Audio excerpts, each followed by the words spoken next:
Bueno, Bruno, Ricardo Menéndez Salmón, cuéntanos. Pues sí, mira... No entres dócilmente en esa noche quieta. Qué gran título. Sí. Luego diré de dónde viene este título. Vale.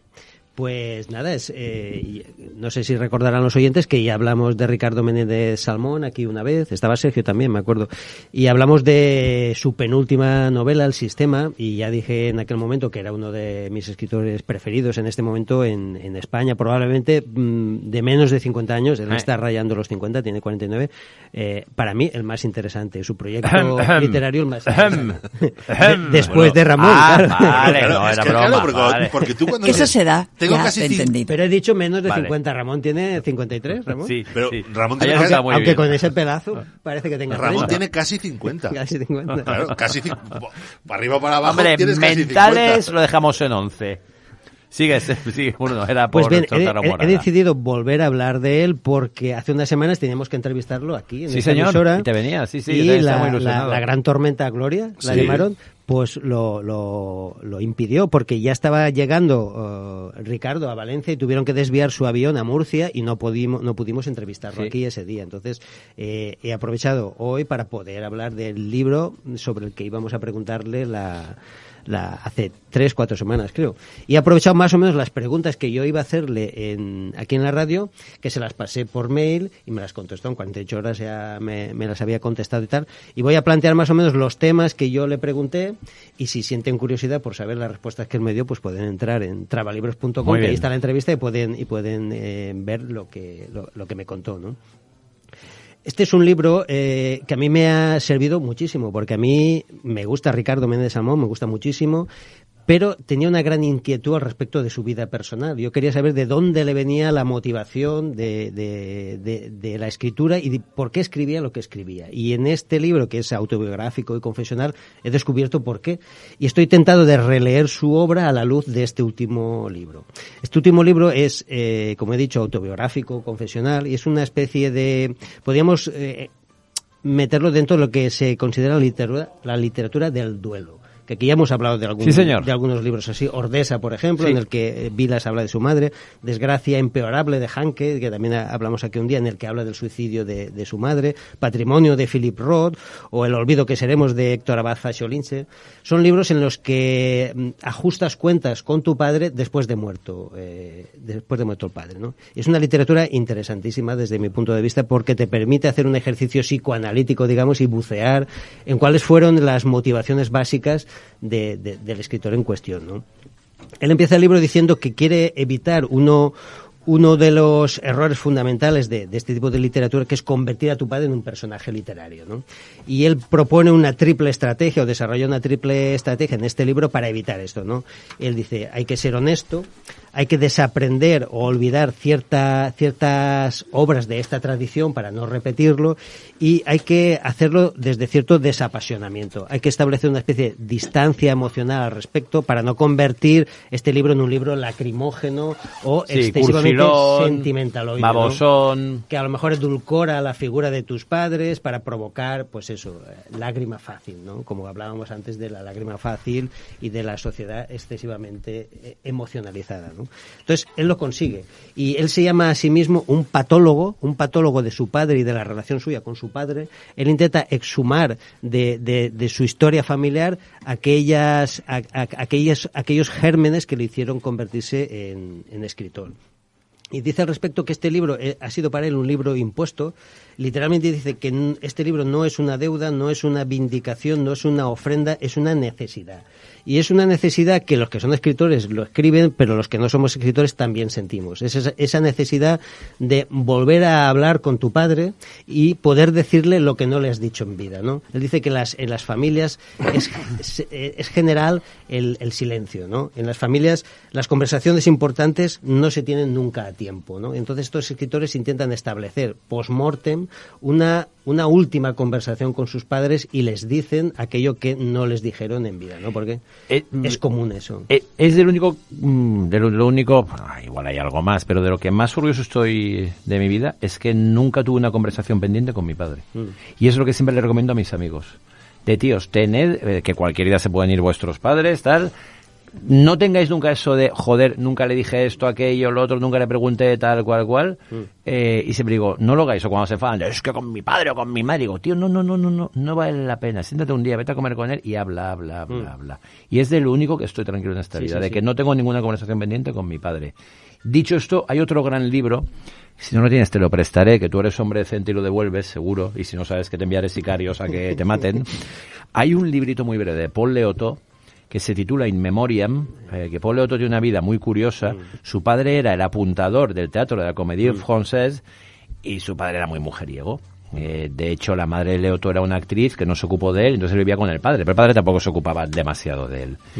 Y entonces cuando el padre está muriendo en la cama, que fueron 1, 2 o 3 semanas, Leoto se va porque no había nadie con su padre, se tiene porque Leoto a los 18 se piró de casa o antes, y transcribe. Claro, es otra cosa, digamos, levanta acta minuciosa de todo lo que le va pasando a su padre, de, a ver, uy, parece que ahora tiene la cadencia de los estertores ha cambiado, a ver, y se acercaba, voy a acercarme a ver, uy, parece que intenta incorporarse o decirme algo, pongo la oreja. Es un libro, son 100 páginas, 120, In Memoriam. Claro, ese es un ajuste de cuentas. Sí. Casi un ajuste de cuentas con su padre. Es un ajuste, pero... es muy despiadado porque él no insulta al padre ni le reprocha nada. No. Es como el entomólogo y la mariposa. Frío, ¿sabes? es frío. Es como el científico y el hámster, que ahí no cura un producto. Es algo muy frío, efectivamente. Sí. Es frío. Es que eso hay que hacerlo. De alguna manera Ricardo lo ha hecho. Hay una emoción contenida a lo largo del libro. Se ve mucho amor hacia su padre, mucho respeto, pero en el fondo también hay un intento de comprender la circunstancia que luego comentaré que marcó completamente su vida. Es muy interesante estudiar las vidas de los escritores. Cuando conoces a un escritor y te gusta su obra, te interesa mucho su mente, te interesa mucho descubrir cómo piensa, el origen de sus emociones, el origen de sus ideas. Y bucear en su infancia, como he dicho antes, una especie de proceso psicoanalítico, es siempre muy interesante. Yo recomiendo un libro, Ramón, no sé si lo habrás leído, es un libro de Blas Matamoro, que se llama Novela familiar, el universo privado del escritor. Y analiza en este libro las relaciones con sus padres de un montón de escritores conocidos, ¿no? Y es interesantísimo ver cómo esa relación familiar, la relación con los padres, la fratría, la relación con tus hermanos, el puesto que tú ocupas en ese grupo de hermanos, cómo eso determina tu vida y si eres escritor, cómo determina lo que escribes. Pues ese libro me interesa muchísimo leerlo. Novela familiar de Blas Matamoro. Las relaciones con la familia, son muy complicadas. Sí, eso Freud lo llamaba novela familiar. Él cuando buceaba en el pasado, hacía anamnesis en la vida de una persona, a eso lo llamaba su novela familiar, ¿no? Y veía el papel que desempeñaba esa persona en su novela familiar y eso era muy significativo a la hora de hacer una valoración de sus trastornos. Pues yo he descubierto a través de la lectura de este libro el origen del Ricardo escritor y del porqué de su escritura, ¿no? Él a los 11 años le declararon una enfermedad a su padre. Su padre tuvo un infarto masivo que deterioró mucho su corazón. Y a partir de ese momento, su padre fue un enfermo crónico, un enfermo casi profesional, lo llama Ricardo en este libro.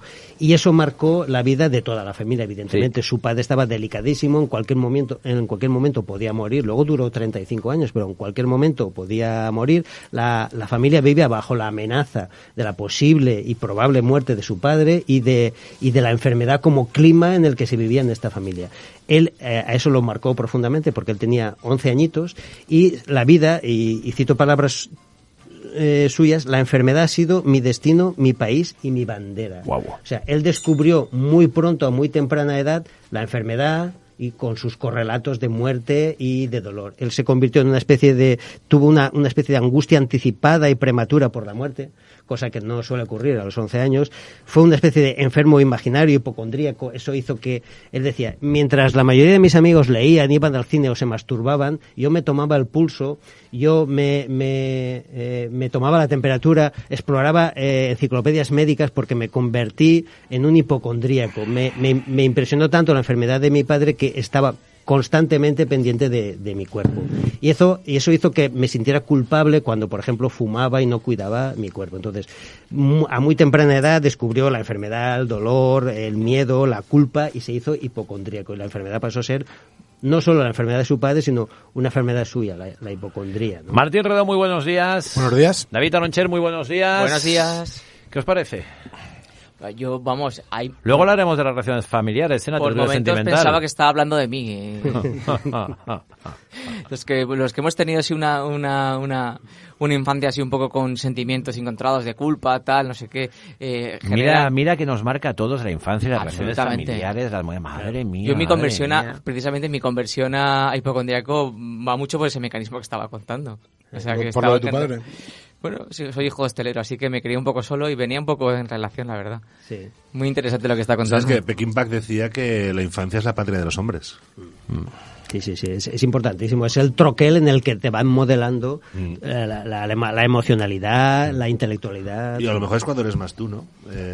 Porque estás... Sí, eres arcilla, claro. arcilla, y tu estructura familiar te va modelando, además de la social. Luego ya a los 14, 15 es la pandillita, la calle la que te modela, pero los primeros años es la familia. Entonces, el modelaje que tuvo fue una familia en el que su padre era el centro, alrededor de su padre pivotaba él y su madre se convirtió en una cuidadora permanente, abnegada, y él se convirtió en un niño obsesionado por la muerte y la enfermedad. Pero esto tuvo algo de positivo y es que lo convirtió en escritor, porque él confiesa en este libro, una de las teorías de este libro es que la enfermedad lo convirtió en escritor.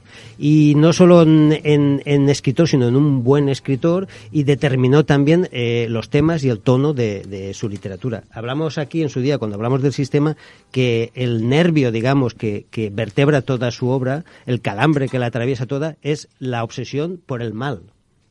Y eso le viene también de descubrir el mal muy joven, porque él se preguntaba, ¿por qué a mí? ¿Por qué es tan injusto que yo a esta temprana edad experimente ya el dolor y el miedo a la muerte? ¿Qué he hecho yo para merecer este mal? Y a partir de ese momento el mal se convirtió en el eje de su vida. Y toda su literatura está, determinada por esta obsesión, ¿no? Entonces, él tiene varios libros, 3 que lo llaman la trilogía del mal, pero en realidad todos sus libros, incluido este último, hay una pregunta final al respecto del mal. Y le nació de aquí, de ese mal inmerecido que él sufrió desde muy pequeño, ¿no? Es que el dolor crónico es muy difícil te cambia la vida. de llevar y te cambia completa. Ayer, por ejemplo, tuve un paciente que me vino de Alicante que llevaba 15 años con un dolor crónico. Y les ves en la cara la desesperación. O sea, cuando van pegando tumbos de un sitio a otro.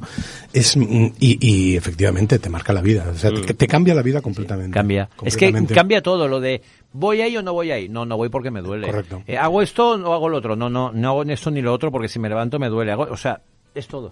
Todo. Y la gente es complicado que la gente empatice con eso porque es que porque el dolor es algo muy íntimo. Sí. Es decir, si el otro no tiene ese dolor, yo lo he visto estos días y es una tontería con la ciática.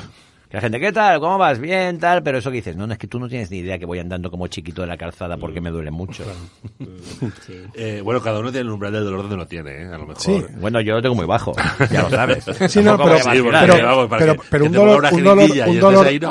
un dolor así que tú sabes que va a pasar, no pasa nada. Pero tú el problema es cuando son crónicos que sabes que nunca se van a ir. Pero el autor habla del mal como daño físico o como algo metafísico. Empezó siendo, como algo más metafísico, no del dolor físico en sí, sino del mal que supone recibir esto a tan temprana edad, ¿no? La injusticia que supone y la pregunta esa, ¿por qué a mí? ¿No? Claro. Entonces empieza a reflexionar sobre el mal en general, la recepción del mal. O cuando te pasa un drama en la familia o algo es de ¿por qué a mí? ¿Por qué a mí? Sí. Que eso por contra nunca pasa cuando hay algo que te ha ido bien. Ahí nunca dices, porque ahí me lo merezco. Sí, correcto. Pero y ese mal, claro, se puede filtrar escribiendo, claro, o se puede filtrar siendo un psicópata. Sí, también. Él, por ejemplo, como he comentado, él aprovechó la literatura, la escritura y la lectura, por una parte como forma de reflexionar acerca de eso que le ocurría y como forma balsámica también de contener este dolor, ¿no? ¿Algo más de Ricardo? Pues yo quería comentar... ¿Y Silvia tiene ahí algo preparado? Una idea muy interesante. A mí el libro que más me gusta de él es el que más me sigue gustando. Me ha dado las claves para releerlo y me ha contestado algunas preguntas que yo tenía al respecto de las cuestiones que él toca en sus libros. Pero hay un libro de él que me parece fantástico, que es El corrector. El corrector, y que viene inspirado por un grandísimo libro de Thomas Bernhard, creo que hablamos aquí un día de él, que se llama Corrección, ¿no? La tesis un poco de este libro es que vivir es cometer constantemente errores que intentamos corregir con otros errores, y esas correcciones a su vez las corregimos con otros errores. Claro. Y esto lleva a 3 soluciones. O la lucidez es una de ellas, el suicidio es otra, o el cerrar los ojos. Cada uno optamos por una de estas 3.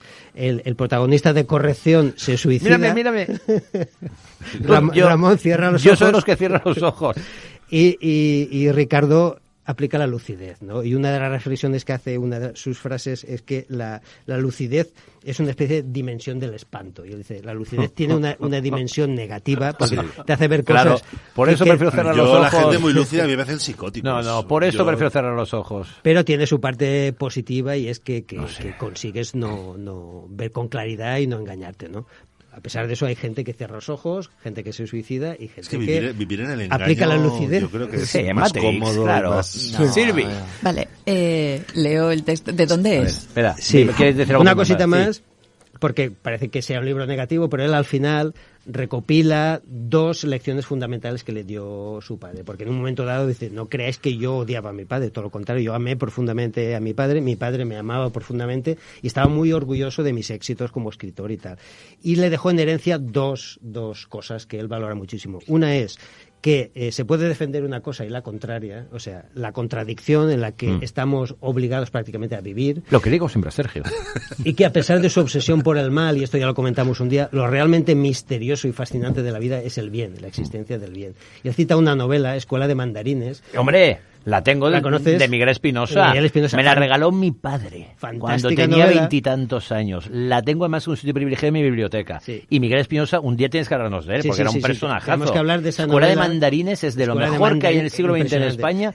Y casi nadie lo conoce. Sí. Pues cuando conocí a Rosa Belmonte, le pregunté, ¿conoces Miguel Espinosa? Sí, Escuela de Mandarines. Fascinante. Pues esa es una de las novelas preferidas de Ricardo. Pues mira. Es porque me gusta Ricardo. Ya lo sé. Qué pena que no hayamos podido entrevistar a pues la próxima. Pues él cita siempre una frase de Escuela de Mandarines, ¿no? Que dice Espinosa, que es que el verdadero misterio de la vida no es el mal, aunque nos fascine, sino la existencia del bien, ¿no?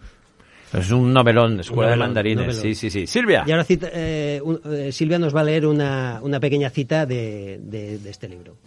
También sospecho que la enfermedad de mi padre me reveló, mediante algún proceso aún no del todo transparente, el camino hacia la escritura. Las circunstancias de la enfermedad de mi padre influyeron en el hallazgo de la escritura como mecanismo interrogativo por un lado y como proyecto consolador por otro.